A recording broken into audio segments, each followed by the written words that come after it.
ਸੋ ਜਲੰਧਰ ਜ਼ਿਲ੍ਹੇ ਦੇ ਵਿੱਚ ਕੋਵਿਡ 19 ਦੇ ਜਿਹੜੀ ਲੇਟੈਸਟ ਪੋਜੀਸ਼ਨ ਨੂੰ ਲੈ ਕੇ ਮੈਂ ਆਪ ਦੇ ਨਾਲ ਕੁਝ ਗੱਲਾਂ ਸਾਂਝੀਆਂ ਕਰਨਾ ਚਾਹ ਰਿਹਾ ਸੀਗਾ। ਸੋ ਪਿੱਛੇ ਅਸੀਂ ਦੇਖ ਰਹੇ ਸੀਗੇ ਵੀ ਜਲੰਧਰ ਜ਼ਿਲ੍ਹੇ ਦੇ ਵਿੱਚ ਬਾਹਰ ਦੇ ਮਰੀਜ਼ ਜਿਹੜੇ ਸਟੇਟ ਤੋਂ ਬਾਹਰ ਦੇ ਮਰੀਜ਼ ਸੀਗੇ, ਦਿੱਲੀ ਤੋਂ, ਹਰਿਆਣਾ ਤੋਂ ਤੇ ਯੂਪੀ ਤੋਂ, ਆਲਮੋਸਟ ਸਾਡੇ ਕੋਲ 300 ਤੋਂ ਵੱਧ ਮਰੀਜ਼ ਬਾਹਰ ਦੇ ਆ ਗਏ ਸੀਗੇ ਤੇ ਉਹਦੇ ਕਰਕੇ ਸਾਡੇ ਹਸਪੀਟਲ ਦੇ ਉੱਤੇ ਕਾਫੀ ਰਸ਼ ਵੱਧ ਰਿਹਾ ਸੀਗਾ। ਬਟ ਹੁਣ ਜਿਹੜੀ ਹੈਗੀ ਹੈ ਅਸੀਂ ਹੋਰ ਹਸਪੀਟਲਸ ਨਾਲ ਤਾਲਮੇਲ ਕਰਕੇ ਸਾਰੇ ਬੈੱਡ ਵਧਾ ਲਏ ਸੀਗੇ। ਇਸ ਸਮੇਂ ਵੀ ਤਕਰੀਬਨ 20% ਜਿਹੜਾ ਪੇਸ਼ੈਂਟ ਹੈ ਉਹ ਸਟੇਟ ਤੋਂ ਬਾਹਰ ਦਾ ਹੈਗਾ। ਫਿਰ ਵੀ ਹੁਣ ਜਿਹੜੀ ਹੈਗੀ ਹਸਪਤਾਲਾਂ, ਸਾਰੇ ਹਸਪਤਾਲਾਂ ਦੇ ਵਿੱਚ ਬੈੱਡਸ ਨੂੰ ਲੈ ਕੇ ਕੰਫਰਟੇਬਲ ਪੋਜੀਸ਼ਨ ਬਣੀ ਹੋਈ ਹੈ। ਇਸ ਸਮੇਂ ਜਿਹੜੇ ਸਾਡੇ 611 ਬੈੱਡ ਜਿਹੜੇ ਹੈਗੇ ਆਕਸੀਜਨ ਦੇ ਉਹ ਖਾਲੀ ਨੇ ਤੇ ਵੈਂਟੀਲੇਟਰ ਦੇ ਵੀ ਬੈੱਡ ਜਿਹੜੇ ਹੈਗੇ ICU ਬੈੱਡ 118 ਇਹ ਖਾਲੀ ਨੇ। ਸੋ ਇਸ ਸਮੇਂ ਜਲੰਧਰ ਡਿਸਟ੍ਰਿਕਟ ਦੇ ਵਿੱਚ ਬੈੱਡਸ ਨੂੰ ਲੈ ਕੇ ਕੋਈ ਵੀ ਦਿੱਕਤ ਪਰੇਸ਼ਾਨੀ ਵਾਲੀ ਗੱਲ ਨਹੀਂ ਹੈ। ਤੇ ਇੱਕ ਚੰਗੀ ਗੱਲ ਜਿਹੜੀ ਮੈਂ ਪਿਛਲੇ ਲਗਭਗ 2-3 ਹਫ਼ਤਿਆਂ ਦੇ ਟ੍ਰੈਂਡ ਦੇ ਵਿੱਚ ਪਿਛਲੇ 3-4 ਦਿਨਾਂ ਦੇ ਵਿੱਚ ਹੀ ਦੇਖਣ 'ਚ ਮਿਲੀ ਹੈ ਵੀ ਜਿੰਨੇ ਨਵੇਂ ਮਰੀਜ਼ ਆ ਰਹੇ ਨੇ ਡਿਸਚਾਰਜ ਵੀ ਉਹਨੇ ਹੋਣ ਲੱਗੇ ਨੇ। ਸੋ ਸਾਡਾ ਜਿਹੜਾ total patient number of patient ਜਿਹੜੇ ਆਕਸੀਜਨ ਬੈੱਡ ਜਿਹਨੂੰ ਅਸੀਂ ਲੈਵਲ 2 ਕਹਿੰਦੇ ਹਾਂ ਤੇ ਲੈਵਲ 3 ICU ਬੈੱਡ ਦੇ ਉੱਤੇ ਜਿਹੜਾ ਟੋਟਲ ਪੇਸ਼ੈਂਟ ਹੈ ਉਹ ਪਿਛਲੇ 3-4 ਦਿਨਾਂ ਦਾ ਇੱਕ ਸਥਿਰ ਬਣਿਆ ਹੋਇਆ। ਸੋ ਮੈਨੂੰ ਉਮੀਦ ਹੈ ਵੀ ਅਸੀਂ ਜਲੰਧਰ ਡਿਸਟ੍ਰਿਕਟ ਦੇ ਵਿੱਚ ਜਿਹੜਾ ਪੇਸ਼ੈਂਟ ਲੋਡ ਪੀਕ ਲੈਵਲ 'ਤੇ ਪਹੁੰਚ ਗਿਆ ਹੈ ਐਂਡ ਸਾਡੀ ਇਹੀ ਉਮੀਦ ਹੈ ਵੀ ਅੱਗੇ ਇਹ ਪੀਕ ਤੋਂ ਬਾਅਦ ਡਿਕਲਾਈਨ ਹੋਣਾ ਚਾਹੀਦਾ। ਸੋ ਸਾਡੀ ਇਸ ਸਮੇਂ ਬੈੱਡਸ ਨੂੰ ਲੈ ਕੇ ਇੱਕ ਕੰਫਰਟੇਬਲ ਸਿਚੁਏਸ਼ਨ ਬਣੀ ਹੈ ਤੇ ਮੈਂ ਇਹ ਆਸ਼ਵਾਸਨ ਦਿਵਾਉਣਾ ਚਾਹੁੰਦਾ ਵੀ ਜਲੰਧਰ ਨਿਵਾਸੀਆਂ ਨੂੰ ਵੀ ਕੋਈ ਘਬਰਾਉਣ ਦੀ ਇਸ ਬਾਬਤ ਲੋੜ ਨਹੀਂ ਹੈ। ਆਕਸੀਜਨ ਦੀ ਵੀ ਸਾਡੇ ਪਿੱਛੇ ਕਾਫੀ ਜਿੱਦਾਂ ਗਵਰਨਮੈਂਟ ਆਫ ਇੰਡੀਆ ਤੋਂ ਸਪਲਾਈ ਲਾਈਨ ਆਉਂਦੀ ਹੈ ਆਕਸੀਜਨ ਦੀ, ਉਹ ਵੀ ਅਸੀਂ ਕਾਫੀ ਜੰਗੀ ਪੱਧਰ 'ਤੇ ਆਕਸੀਜਨ ਦੇ ਉੱਤੇ ਕੰਮ ਕੀਤਾ ਤੇ ਬੋਕਾਰੋ ਤੋਂ ਵੀ ਅਸੀਂ special supply lines Jalandhar district ਦੇ ਵਿੱਚ ਇਨਸ਼ੋਰ ਕੀਤੀਆਂ ਨੇ। ਸੋ ਟਰੱਕ ਸਾਡਾ ਜਿਹੜਾ ਬੋਕਾਰੋ ਤੋਂ ਆ ਰਿਹਾ ਹੈ ਉਹ ਬਿਲਕੁਲ ਅਨਲੋਡ ਕਰਕੇ ਉਹਨੂੰ ਫਾਸਟ ਤਰੀਕੇ ਨਾਲ ਪਹੁੰਚਾਉਣ ਲਈ ਅਸੀਂ ਉਹਨੂੰ ਏਅਰਕ੍ਰਾਫਟ ਤੋਂ ਏਅਰਲਿਫਟ ਕਰਾ ਰਹੇ ਹਾਂ। ਸੋ ਜਿਹੜਾ ਵੀ ਜਲੰਧਰ ਨੂੰ ਟਰੱਕ ਬੋਕਾਰੋ ਤੋਂ ਆ ਰਿਹਾ ਉਹਨੂੰ ਅਸੀਂ ਚੰਡੀਗੜ੍ਹ ਏਅਰਫੋਰਸ ਭੇਜ ਕੇ ਏਅਰਫੋਰਸ ਦੇ ਹਵਾਈ ਜਹਾਜ਼ ਦੇ ਵਿੱਚ ਲੋਡ ਕਰਕੇ ਬੋਕਾਰੋ ਭਿਜਵਾ ਰਹੇ ਹਾਂ ਤਾਂ ਕਿ ਸਾਡਾ ਟਰਨ ਅਰਾਊਂਡ ਟਾਈਮ ਘਟੇ। ਇਹ ਕਰਕੇ ਸਾਡਾ ਜਿਹੜਾ ਪਿਛਲੇ ਹਫ਼ਤੇ 10 ਦਿਨ ਦੇ ਵਿੱਚ ਅਸੀਂ ਆਕਸੀਜਨ ਦੀ ਵੀ ਸਥਿਤੀ 'ਤੇ ਪੂਰਨ ਤੌਰ 'ਤੇ ਕਾਬੂ ਪਾ ਲਿਆ। ਹੁਣ ਸਾਡੇ ਕੋਲ ਜਿਹੜੇ 2 ਪਲਾਂਟ ਸੀਗੇ ਉਹ ਸਾਰਿਆਂ ਦੇ ਵਿੱਚ ਲਿਕੁਇਡ ਆਕਸੀਜਨ ਫਿਲਡ ਨੇ, ਜਿੱਥੇ ਥੋੜ੍ਹਾ ਜਿਹਾ ਜਿਹੜੇ ਏਅਰ ਸੈਪਰੇਟਰ ਯੂਨਿਟ ਵੀ ਲੱਗੇ ਨੇ ਉਹ ਵੀ ਕੰਮ ਕਰ ਰਹੇ ਨੇ ਤੇ ਤੀਜਾ ਪਲਾਂਟ ਵੀ ਜਿਹੜਾ ਸਾਡਾ ਨਹੀਂ ਚੱਲ ਰਿਹਾ ਸੀ ਉੱਥੇ ਵੀ ਅਸੀਂ ਲਿਕੁਇਡ ਆਕਸੀਜਨ ਦਾ ਰਿਜ਼ਰਵ ਕ੍ਰੀਏਟ ਕਰ ਲਿਆ। ਸੋ ਪੂਰੇ ਪੱਖੋਂ ਸਾਡੀ ਜਿਹੜੀ ਹੁਣ ਬੈੱਡਸ ਤੇ ਆਕਸੀਜਨ ਅਵੇਲੇਬਿਲਿਟੀ ਦੀ ਜਲੰਧਰ ਡਿਸਟ੍ਰਿਕਟ ਦੇ ਵਿੱਚ ਪੂਰਨ ਰੂਪ ਤੋਂ ਫੁੱਲ ਤਿਆਰੀਆਂ ਨੇ।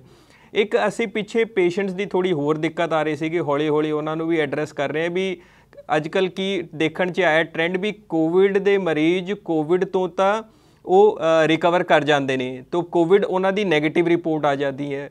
ਫਿਰ ਵੀ ਉਹਨਾਂ ਦੀ ਜਿਹੜੀ ਹੈ ਆਕਸੀਜਨ ਰਿਕੁਆਇਰਮੈਂਟ ਰਹਿੰਦੀ ਹੈ ਵੀ ਉਹਨਾਂ ਦੀ ਜਿਹੜੀ ਆਕਸੀਜਨ ਸੈਚੂਰੇਸ਼ਨ 95% ਨੈਚੁਰਲ ਨਹੀਂ ਰਹਿੰਦੀ ਤੇ ਉਹਨਾਂ ਨੂੰ ਹਸਪੀਟਲਸ ਪ੍ਰੈਸਕ੍ਰਾਈਬ ਕਰ ਰਹੇ ਸੀਗੇ ਵੀ ਤੁਸੀਂ ਆਕਸੀਜਨ ਸਿਲੰਡਰਸ ਘਰੇ ਰੱਖ ਲਓ। ਉੱਥੇ ਦਿੱਕਤ ਇਹ ਆ ਰਹੀ ਸੀਗੀ ਵੀ ਕਿਉਂਕਿ ਆਕਸੀਜਨ ਸਿਲੰਡਰਸ ਜੇਕਰ ਬਹੁਤ ਜ਼ਿਆਦਾ ਘਰ ਚਲੇ ਜਾਣਗੇ ਤਾਂ ਕਈ ਵਾਰ ਹਸਪਤਾਲਾਂ ਦੇ ਰੋਟੇਸ਼ਨ 'ਚੋਂ ਨਿਕਲ ਜਾਂਦੇ ਨੇ। ਸੋ ਇਸ ਕਰਕੇ ਅਸੀਂ ਉਸ ਚੀਜ਼ 'ਤੇ ਥੋੜ੍ਹੀ ਰੋਕ ਲਗਾਈ ਸੀਗੀ। ਹੁਣ ਕੱਲ੍ਹ ਤੋਂ ਇੱਕ ਤਾਂ ਅਸੀਂ ਸਿਸਟਮ ਇਹ ਚਲਾਇਆ ਵੀ ਸਪੈਸ਼ਲ ਸਿਵਲ ਹਸਪਤਾਲ ਦੇ ਵਿੱਚ 30 ਬੈੱਡ ਦਾ ਵਾਰਡ ਐਸਟੈਬਲਿਸ਼ ਕੀਤਾ ਹੈ ਜਿੱਥੇ ਕੋਵਿਡ ਨੈਗੇਟਿਵ ਪੇਸ਼ੈਂਟ ਜਿਹੜੇ ਕੋਵਿਡ ਤੋਂ ਰਿਕਵਰ ਕਰ ਗਏ ਨੇ, ਜਿਨ੍ਹਾਂ ਦੀ ਨੈਗੇਟਿਵ ਰਿਪੋਰਟ ਆ ਗਈ ਹੈ ਫਿਰ ਵੀ ਆਕਸੀਜਨ ਸੈਚੂਰੇਸ਼ਨ ਨਹੀਂ ਮੇਨਟੇਨ ਕੀਤੀ, ਉਹ 30 ਬੈੱਡ ਦੀ ਸਪੈਸ਼ਲ ਫੈਸਿਲਿਟੀ ਚਾਲੂ ਕੀਤੀ ਜਿੱਥੇ ਅਸੀਂ ਆਕਸੀਜਨ ਕੌਨਸਨਟ੍ਰੇਟਰ ਰੱਖ ਕੇ ਉਹਨਾਂ ਦਾ ਉੱਥੇ ਜਿੰਨੇ ਮਰਜ਼ੀ ਦਿਨ ਐਕਸਟਰਾ ਰਹੋ, ਫ੍ਰੀ ਖਾਣਾ ਵੀ ਮੁਹੱਈਆ ਕਰਾਇਆ ਜਾਊਗਾ ਤੇ ਆਕਸੀਜਨ ਕੌਨਸਨਟ੍ਰੇਟਰ ਦੇ ਥਰੂ ਉਹਨਾਂ ਦੀ ਜਿਹੜੀ ਆਕਸੀਜਨ ਸੈਚੂਰੇਸ਼ਨ ਵੀ ਮੇਨਟੇਨ ਕੀਤੀ ਜਾਊਗੀ। ਅੱਜ ਅਸੀਂ ਇੱਕ ਹੋਰ ਨਵਾਂ ਉਪਰਾਲਾ ਡਿਸਟ੍ਰਿਕਟ ਰੈੱਡ ਕਰਾਸ ਸੁਸਾਇਟੀ ਦੇ ਥਰੂ ਲਾਂਚ ਕਰਨ ਲੱਗੇ ਹਾਂ ਜਿਹਦੇ ਵਿੱਚ ਅਸੀਂ ਆਕਸੀਜਨ ਕੌਨਸਨਟ੍ਰੇਟਰ ਘਰ ਲਈ ਵੀ ਦੇਵਾਂਗੇ।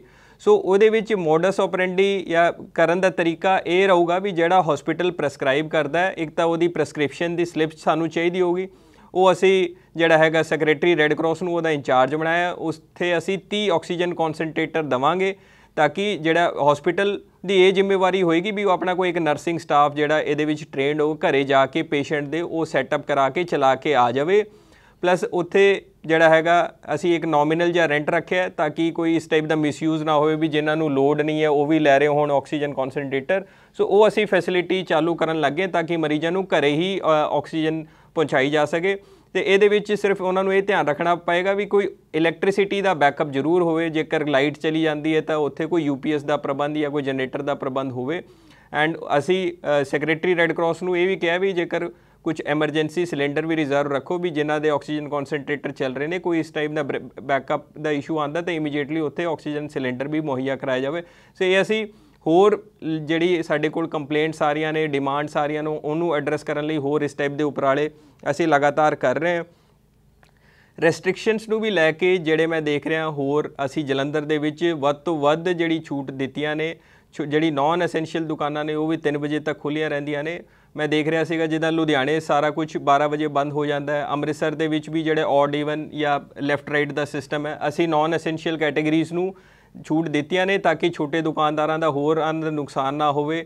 ਅਸੀਂ ਪ੍ਰਾਈਵੇਟ ਆਫਿਸਿਸ ਵੀ ਸਾਰੇ ਦਿਨ ਅਲਾਓ ਕੀਤੇ ਹੈ, ਜਿਹੜੇ 9 ਤੋਂ 3 ਜਿਹੜੇ ਆ all days of the weekend lockdown ਨੂੰ ਛੱਡ ਕੇ। ਸੋ ਕੁਝ ਡਿਮਾਂਡ ਸਾਡੇ ਕੋਲ ਹੋਰ ਆ ਰਹੀਆਂ ਨੇ, ਜਿੱਦਾਂ ਮੈਰਿਜ ਪੈਲੇਸ ਨੂੰ ਲੈ ਕੇ ਹੈ ਵੀ ਸ਼ਾਦੀ ਦੀ ਲਿਮਿਟ ਵਧਾ ਦਿੱਤੀ ਜਾਵੇ। ਟੈਕਸੀ ਆਪਰੇਟਰਸ ਨੂੰ ਵੀ ਦਿੱਕਤ ਹੈ ਕਿਉਂਕਿ ਉੱਥੇ ਵੀ ਹੈ। ਸੋ ਅਸੀਂ ਇਹ ਮੈਂ ਕਲੀਅਰ ਕਰਨਾ ਚਾਹੁੰਦਾ ਕਿ ਸਟੇਟ ਗੌਰਮੈਂਟ ਨੇ ਹਲੇ ਬਾਕੀ ਰੈਸਟ੍ਰਿਕਸ਼ਨਸ ਦੇ ਉੱਤੇ ਸਾਡੇ ਤੇ ਨਹੀਂ ਇਜਾਜ਼ਤ ਦਿੱਤੀ ਸਾਨੂੰ ਹੋਰ ਰਿਲੈਕਸੇਸ਼ਨ ਦੇਣ ਦੀ।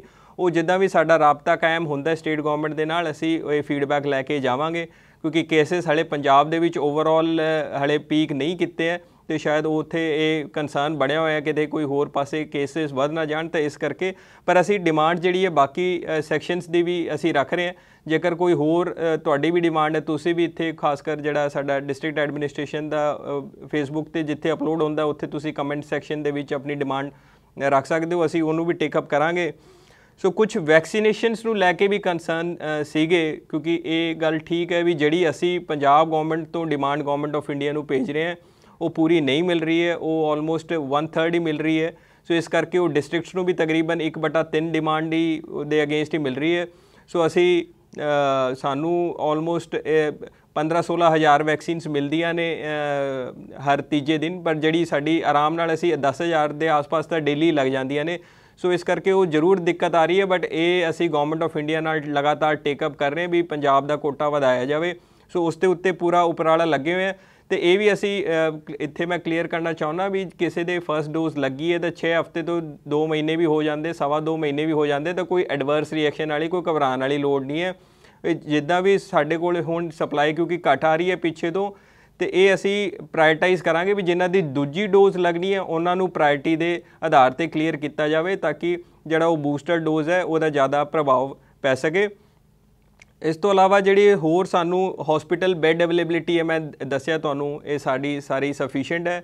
ਤੁਸੀਂ ਜਿਹੜਾ ਸਾਡਾ ਹੈਲਪਲਾਈਨ ਨੰਬਰ ਹੈ 222 44 17, ਇਸ ਦੇ ਉੱਤੇ ਕਦੇ ਵੀ ਕਾਲ ਕਰਕੇ ਹੌਸਪੀਟਲ ਬੈੱਡ ਪੁੱਛ ਸਕਦੇ ਹੋ। ਤੁਸੀਂ ਸਾਡੀ ਡਿਸਟ੍ਰਿਕਟ ਐਡਮਿਨਿਸਟ੍ਰੇਸ਼ਨ ਜਲੰਧਰ ਦੀ ਵੈਬਸਾਈਟ ਜਿਹੜੀ ਹੈਗੀ ਉਸ ਦੇ ਉੱਤੇ ਜਾ ਕੇ jalandhar.nic.in ਉਸ ਦੇ ਉੱਤੇ ਵੀ ਹੌਸਪੀਟਲ ਬੈੱਡ ਦਾ PDF ਡੇਲੀ ਅਪਲੋਡ ਹੁੰਦਾ ਹੈ ਸ਼ਾਮ ਨੂੰ ਵੀ ਕਿਸ ਹੌਸਪੀਟਲ ਦੇ ਵਿੱਚ ਕਿੰਨੇ ਬੈੱਡ ਖਾਲੀ ਨੇ, ਉੱਥੋਂ ਤੁਸੀਂ ਕਲੀਅਰ ਕਰ ਸਕਦੇ ਹੋ। ਇਸ ਤੋਂ ਇਲਾਵਾ ਕਈ ਵਾਰ ਸਾਨੂੰ ਕਾਲ ਆਉਂਦੀ ਸੀਗੀ ਰੈਮਡੈਸਿਵਿਰ ਦੇ ਬਾਰੇ, ਹੋਰ ਦਵਾਈਆਂ ਦੀ ਤਾਂ ਨਹੀਂ, ਰੈਮਡੈਸਿਵਿਰ ਦੀ ਵੀ ਕਾਫੀ ਅਸੀਂ ਸ਼ਾਰਟੇਜ ਹੁਣ ਪੂਰੀ ਕਰ ਦਿੱਤੀ ਹੈ।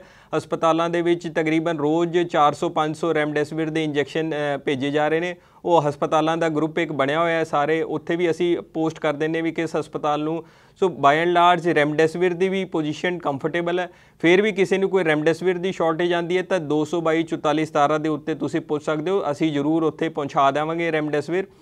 ਇਸ ਤੋਂ ਇਲਾਵਾ ਕਈ ਵਾਰ ਇੱਕ ਇੰਜੈਕਸ਼ਨ ਹੋਰ ਬੜਾ ਰੇਅਰ ਸਰਕਮਸਟਾਂਸਿਸ ਦੇ ਵਿੱਚ ਲੱਗਦਾ ਜਿਹਦਾ ਨਾਮ ਹੈ ਟੋਸੀਲੀਜ਼ੂਮਾਬ। ਟੋਸੀਲੀਜ਼ੂਮਾਬ ਦੀ ਜ਼ਰੂਰ ਗੌਰਮੈਂਟ ਆਫ ਇੰਡੀਆ ਤੋਂ ਜਿਹੜੀ ਸਪਲਾਈ ਕੰਟਰੋਲਡ ਹੁੰਦੀ ਹੈ ਬੜੀ ਲਿਮਿਟਿਡ ਆਉਂਦੀ ਹੈ, ਤਾਂ ਇਸ ਕਰਕੇ ਹਰ ਕੇਸ ਦੇ ਵਿੱਚ ਉਹ ਟੋਸੀਲੀਜ਼ੂਮਾਬ ਜਿਹੜੀ ਹੈ ਅਵੇਲੇਬਿਲਿਟੀ ਕਰਾਉਣਾ ਔਖਾ ਹੋ ਰੱਖਿਆ ਹੈ। ਪਰ ਉਹਦੇ 2 ਆਲਟਰਨੇਟਿਵ ਹੈ ਜੇਕਰ ਉਹ ਡਾਕਟਰਸ ਪ੍ਰੈਸਕ੍ਰਾਈਬ ਕਰਦੇ ਨੇ, ਇੱਕ ਇਟੋਲੀਜ਼ੂਮਾਬ ਹੈ ਅਤੇ ਦੂਜਾ ਉਹਦਾ ਬੇਵਾਸੀਜ਼ੂਮਾਬ ਕਰਕੇ ਇੱਕ ਇੰਜੈਕਸ਼ਨ ਉਹਦਾ ਰਿਪਲੇਸਮੈਂਟ 'ਚ ਦਿੰਦੇ ਨੇ। ਉਹ ਅਸੀਂ ਜ਼ਰੂਰ ਇੱਧਰ ਉੱਧਰੋਂ ਅਰੇਂਜ ਕਰਕੇ ਜ਼ਰੂਰ ਜਿਹੜੀ ਸਾਨੂੰ ਕੋਈ ਡਿਸਟ੍ਰੈਸ ਕਾਲ ਆਉਂਦੀ ਹੈ ਤਾਂ ਅਸੀਂ ਬੇਵਾਸੀਜ਼ੂਮਾਬ ਹੋਰ ਸਪਲਾਇਰਸ ਕੋਲ ਅਵੇਲੇਬਲ ਸੀਗੀ, ਬਟ ਇਹ ਕਿਉਂਕਿ ਐਜ਼ ਪਰ ਪ੍ਰੋਟੋਕੋਲ ਡਾਕਟਰ ਹੀ ਦੇਖ ਸਕਦੇ ਨੇ ਵੀ ਇਹ ਰਿਪਲੇਸਮੈਂਟ 'ਚ ਜੇਕਰ ਉਹ ਪ੍ਰੈਸਕ੍ਰਾਈਬ ਕਰਦੇ ਨੇ ਤਾਂ ਉਹ ਅਸੀਂ ਜ਼ਰੂਰ ਟਰਾਈ ਕਰਦੇ।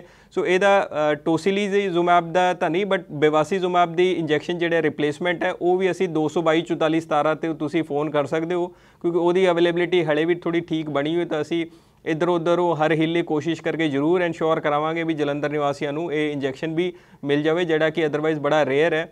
ਅਤੇ ਇਹ ਬਾਈ ਐਂਡ ਲਾਰਜ ਮੈਂ ਗੱਲਾਂ ਸਾਂਝੀਆਂ ਕਰਨਾ ਚਾਹ ਰਹੀ ਸੀਗੇ। ਸੋ ਮੈਨੂੰ ਉਮੀਦ ਹੈ ਵੀ ਸਾਡਾ ਜਿਹੜਾ ਹੈਗਾ ਇਸ ਹਫ਼ਤੇ 10 ਦਿਨਾਂ ਦੇ ਵਿੱਚ ਟ੍ਰੈਂਡ ਪੂਰਾ ਕਲੀਅਰ ਹੋ ਜਾਣਾ ਚਾਹੀਦਾ ਐਂਡ ਸ਼ਾਇਦ ਪੇਸ਼ੈਂਟ ਪੀਕ ਕਰਕੇ ਡਿਕਲਾਈਨਿੰਗ ਮੋਡ ਦੇ ਵਿੱਚ ਆ ਜਾਣ। ਤਾਂ ਮੇਰੀ ਆਹੀ ਲਾਸਟ ਅਪੀਲ ਹੈ ਵੀ ਆਪਾਂ ਨੂੰ ਰੈਸਟ੍ਰਿਕਸ਼ਨਸ ਵੀ ਕਾਫੀ ਅਸੀਂ ਰਿਲੈਕਸੇਸ਼ਨ ਵੱਧ ਤੋਂ ਵੱਧ ਜਲੰਧਰ ਡਿਸਟ੍ਰਿਕਟ ਦੇ ਵਿੱਚ ਦਿੱਤੀਆਂ ਨੇ। ਸੋ ਆਪਾਂ ਜਿੰਨੀ ਵੱਧ ਤੋਂ ਵੱਧ ਪ੍ਰੀਕਾਸ਼ਨ ਦੇ ਵਿੱਚ ਇਹਨੂੰ ਕਰ ਸਕਦੇ ਉਹ ਕਰੀਏ, ਤਾਂ ਕਿ ਅਸੀਂ ਸਾਨੂੰ ਐਨੇਬਲ ਕਰੂਗਾ ਵੀ ਜਿੱਦਾਂ ਕੇਸਿਸ ਘਟਣਗੇ ਅਸੀਂ ਹੋਰ ਵੱਧ ਤੋਂ ਵੱਧ ਰਿਲੈਕਸੇਸ਼ਨ ਦੇਵਾਂਗੇ। ਐਂਡ ਇਹੀ ਮੈਂ ਅਰਦਾਸ ਕਰਦਾ ਰੱਬ ਅੱਗੇ ਵੀ ਅਸੀਂ ਇੱਕ 24 ਘੰਟੇ ਦੁਬਾਰਾ ਸਾਰਾ ਸਿਸਟਮ ਖੋਲੀਏ। ਸੋ ਧੰਨਵਾਦ ਸਾਰਿਆਂ ਦਾ ਬਹੁਤ ਬਹੁਤ।